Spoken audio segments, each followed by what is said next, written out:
Yeah, makes sense. Okay, so we talked about anomaly returns after the information is released. How do anomaly returns behave in the period before anomaly signal information is publicly available?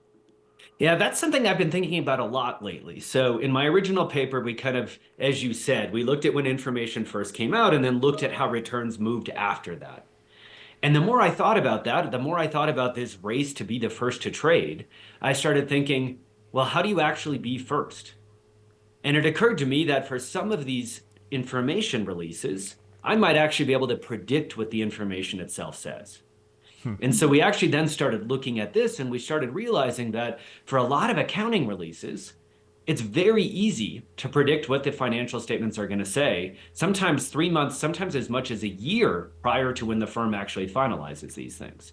And so then what we've started doing is going and looking at how do stock returns move in that period prior to the release of information. And I think the astonishing thing there is we find a very strong pattern. Much like the pattern we see after information releases, we basically see that prices drift in a predictable manner prior to the release of some of these signals. Wow. Okay. Then I think you partially explained this, but what explains the market's ability to incorporate information before it's public? Yeah, I mean, that is kind of the fascinating question. I mean, the fact that the returns are, exhibiting this predictable drift suggests somebody else is thinking the way that my co-authors and I were thinking. Hmm. And so it kind of suggests that someone else is out there actually doing this predictability exercise. And so I suspect what's going on is we're not the only ones who realize that I can predict the asset value a quarter in advance. I think there are traders out there who are putting their position on earlier and earlier and earlier as they try to profit from that competition to be the first, right? The race to be the first. Wow. What kind of models can be used to predict those future anomaly signals? The interesting thing is we initially weren't sure how hard it would be to predict some of these signals. And it actually turns out that for most of them, almost any predictive model that you use does pretty darn well. So in general, I'm a fan of parsimony. So we tried to start with kind of the simplest possible model. And the simplest possible model here is just a martingale model, which is just a fancy way of saying, basically, if I want to know the best guess for tomorrow, I just use the value I have today. And it turns out for a lot of variables, that works pretty darn well. And in some sense, if you think about it, think about something like the asset growth anomaly. Firms' assets levels are pretty darn persistent quarter to quarter. Hmm. And so if you were one of the high asset growth value firms last period, chances are you're going to be again next period. And which anomaly signals are the most predictable? Well, and I mean, kind of consistent with what I was just saying, the most predictable ones are the ones where the accounting information, when you kind of look at it quarter to quarter, tends to be the most persistent. So things that involve assets or sales or revenues, those are the types of variables where if you were to just plot, a graph of them from the firm's annual reports, you would kind of see a pretty steady pattern. And what that means is if you're trying to predict the anomaly signal, it's usually not that hard. How do anomaly premiums traded on predicted signals compared to those traded on actual information release dates? Yeah, I mean, what we actually find in our paper is that trading on the predicted signal, so let's say you get in basically 1 quarter before the signal is released. Trading on that predicted signal adds maybe something like 3% of alpha to the overall return strategy. So, I don't know if you consider this huge or not, but it's not trivial. Hmm. I'd say that's pretty huge in our world. Yes, Agreed, definitely. agreed. Yeah.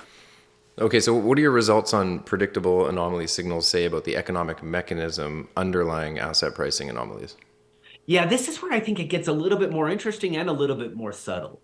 And the honest truth is, I can't even decide what I think, in total on this. In some sense, I'm tempted to say it suggests anomalies are more anomalous than we even previously thought, right? I mean, here, basically, academics have been sitting around for the last 40 years puzzling over the fact that there are certain accounting variables that can be used to predict future abnormal returns. And now I'm telling you, actually, it turns out I could have predicted that anomaly itself, and somehow that's still not being accounted for. So I'm tempted to say it kind of suggests that maybe markets are a little bit less efficient than we thought. That having been said, one of the other things we also see in our paper is this result is getting weaker and weaker over time. So it does look like market participants are doing this, and as they do this, prices are getting more efficient. Interesting. Okay, so same kind of thing that's happening with actual information release date anomalies. The predicted anomalies are also reducing. The premiums are reducing over time. Exactly. I mean, that's one of the things we see is early in our sample, if you were to go back 20 or 30 years and try to trade on these predicted anomalies, you would have actually made a very large amount. In more recent periods, what we basically see is that kind of as every year goes by, the returns to these strategies kind of move earlier and earlier and earlier.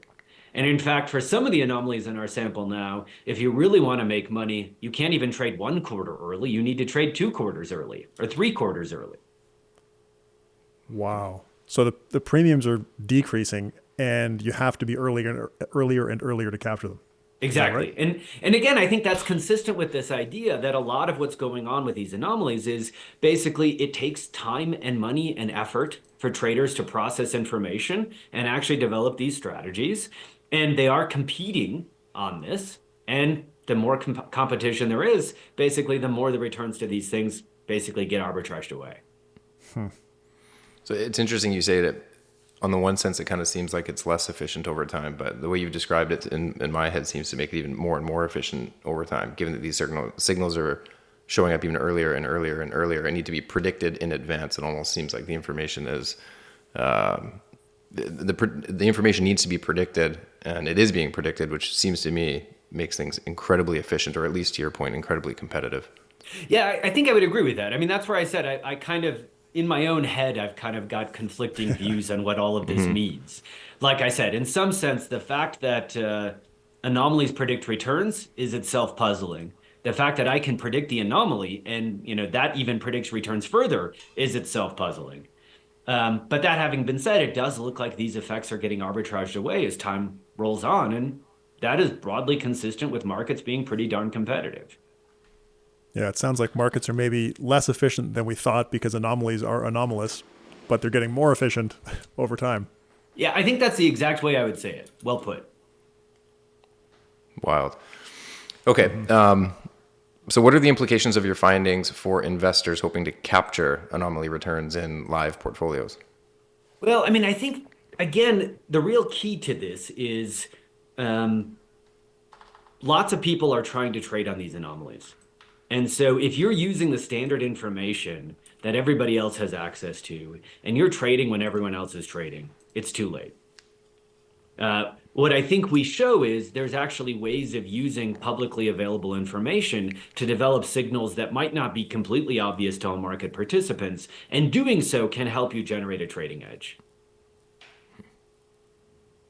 Yeah, really, really interesting stuff, and it is nicely complementary, I think, to Andrew Chen's research, where it's like you look at the standard academic data, and yeah, maybe this stuff doesn't look so great, but you've uncovered some really interesting stuff about the timing of information and how that affects anomaly returns, and it really does drive home the point that you can't have kind of a, I don't know, quarterly rebalanced strategy or something like that if you're trying to capture anomaly returns. Yeah, I think that's right. I mean, again, as the old joke goes in finance, I mean, if there's a $20 bill on the ground, someone's going to pick it up. And I think this is the case here. I mean, there's so much research now on asset pricing anomalies that lots of people are looking into it. And so if you really expect to generate alpha from this, you're going to have to do something different. You're going to have to be either faster or have better information. Or better information processing capabilities. Exactly. Or better processing capabilities. Yeah. Yeah, really, really interesting. It really makes me think about, I don't mean to keep plugging Dimensional, but their founder, David Booth, says something along the lines of like, the ideas are free. Everyone kind of knows the stuff, but implementation is really hard. Well, I think that's the other thing too, is, from my own work on this stuff, things like transaction costs are rarely really taken seriously in academic papers. And the devil is in the details on this stuff. So when you're talking about a realm that is so hyper competitive, the implementation is really the key. We know, all these anomalies are well known now. And so to actually profit from these, you have to be, an unbelievable expert at implementation.